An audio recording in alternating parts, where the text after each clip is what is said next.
Eu recebo muitas pacientes no consultório e muitas pacientes nos 30 dias contra a SOP que falam que não tem resistência à insulina, que nunca tiveram e que nunca terão e que não tem resistência à insulina. Mas na verdade, elas nunca fizeram o exame correto.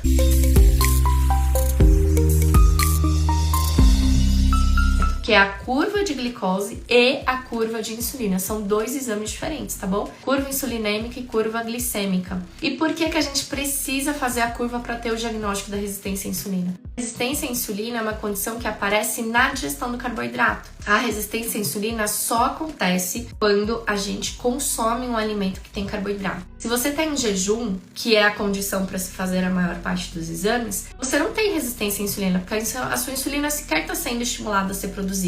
A resistência à insulina ela vai surgir quando você tem um carboidrato para fazer a digestão, para fazer a absorção, mas a sua insulina não dá conta do recado, ela não consegue fazer o transporte. E aí, nessa condição, a gente tem um aumento da nossa insulina, consequentemente um aumento da glicemia. Então, o exame de curva é um exame que você vai em jejum para o laboratório, colhe o exame de jejum normal para ver a glicose e a insulina de jejum, só que aí depois você ingere um líquido muito doce, muito rico em carboidratos, e aí colhe sangue a cada 30 minutos por 2 ou 3 horas, para se certificar de como está o funcionamento da sua insulina durante o processo de absorção dos carboidratos, né, que você ingeriu naquele líquido. Então, não se diga, não fale que você não tem resistência à insulina se você nunca fez a curva. Mas não é porque hoje você não tem resistência à insulina que você nunca teve nem nunca terá. Resistência à insulina é uma condição que pode aparecer várias vezes na nossa vida. Se hoje eu fizer o exame de curva glicêmica e insulinêmica, eles dão normais. Eu não tenho resistência à insulina hoje, mas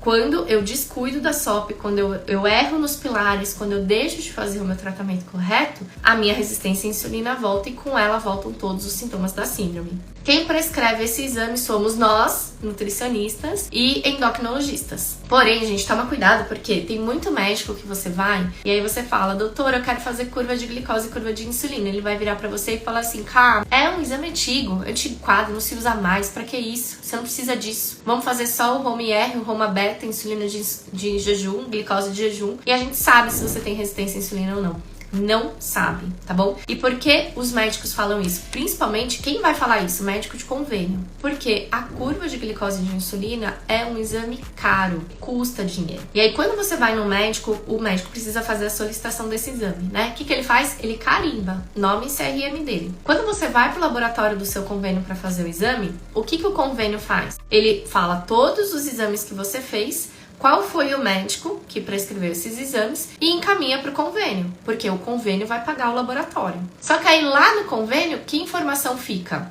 O médico fulano de tal pediu os exames X, Y e Z. Se esse médico fulano de tal, que atende aquele convênio, prescreve muito exame, tem o hábito de prescrever muito exame ou prescreve exames muito caros, o que o convênio vai fazer? Ô fulano de tal, médico X, não faça isso, porque senão você vai deixar de atender pelo nosso convênio. Não quero você pedindo tanto exame.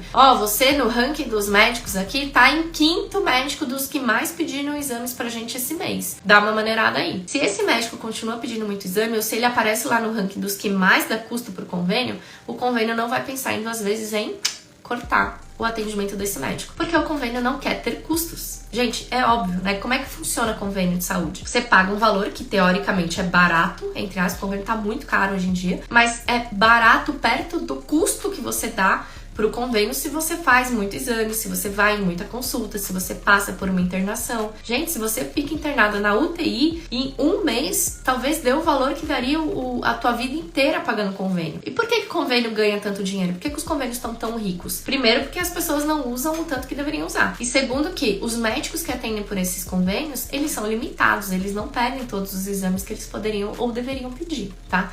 E infelizmente isso é verdade. Então, quem vai pedir esse exame pra você? Ou é nutricionista, né, que não atende por convênio e é profissional liberal e prescreve, mas muitos convênios não aceitam pedidos médicos de nutricionista, pedidos de exames. Ou é aquele médico que não atende por convênio, não tem rabo preso com convênio e tá pouco se lascando se o convênio tá tendo muito prejuízo ou não. Ele vai pedir os exames que ele precisa pedir e dane-se o convênio. Então, toma cuidado quando você for em consulta médica de convênio, porque dificilmente você vai sair de lá com uma solicitação de curva de glicose de insulina, infelizmente. E vem daí também a importância da gente ter informação. Uma vez que você tem informação e que você sabe o que você está falando, e você sabe exatamente sobre o que você está falando, você consegue debater com o seu médico. E aí ele vai ficar no mínimo com vergonha e vai fazer a solicitação do exame que você sabe que você tem o direito e precisa fazer. Então, gente, informação é a chave número 1 para vocês terem liberdade no tratamento da síndrome do ovário policístico, sabendo o que fazer e como fazer.